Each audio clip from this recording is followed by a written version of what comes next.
L'antic convent de la Sagrada Família ha sigut inaugurat com seu del nou Ajuntament de Montaverner.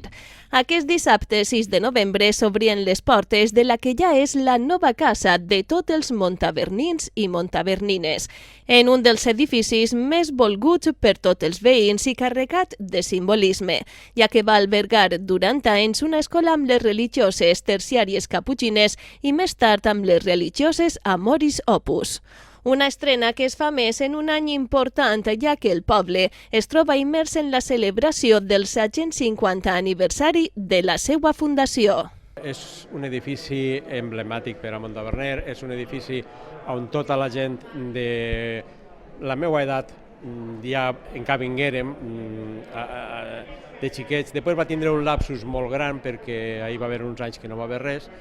Després van tornar a vindre una altra ordre de religiosos i tota la gent té si no els pares, els abuelos, ells o inclús després de xiquets han botat la captarrera per jugar així dins perquè era un edifici que el veies que anava morint, anava deteriorant-se totalment. L'anterior corporació ja va adquirir l'Ajuntament en el seu dia, tenien els seus projectes de futur per a ell, però nosaltres la idea era que fos destinat a l'Ajuntament de Montaverner i que tot el món poguera vindre, disfrutar, veure-lo i tal. Han sigut anys d'obres i inversions fins a arribar al dia d'avui, on el convent s'ha recuperat per a tot el poble, amb una rehabilitació que ha respectat la història de l'edifici. Que foren també els materials originals i habituals d'aquest tipus de construccions, així com el que són les característiques constructives, utilitzar tècniques habituals i sobretot recuperar tot allò que es podia recuperar. El que són la carpinteria, per exemple, han gastat la fusta i les persianes de fora són les que hi havia abans i els canvis que han hagut sobretot són en tema d'instal·lacions i en tema de paviments més actuals i més resistents, adequats a les necessitats de l'Ajuntament. Així han col·laborat diversos arquitectes perquè han hagut moltes obres, Vicent Riera, Pepe Bataller, David Sánchez i jo en aquest cas la direcció facultativa, i entre tots ells han tret una miqueta, cada un ha portat el que ha considerat més convenient, perquè aquest edifici estava totalment en ruïnes i enfonsat. En primer lloc es va recuperar la coberta i després vam anar a poc habilitant la planta baixa i la planta primera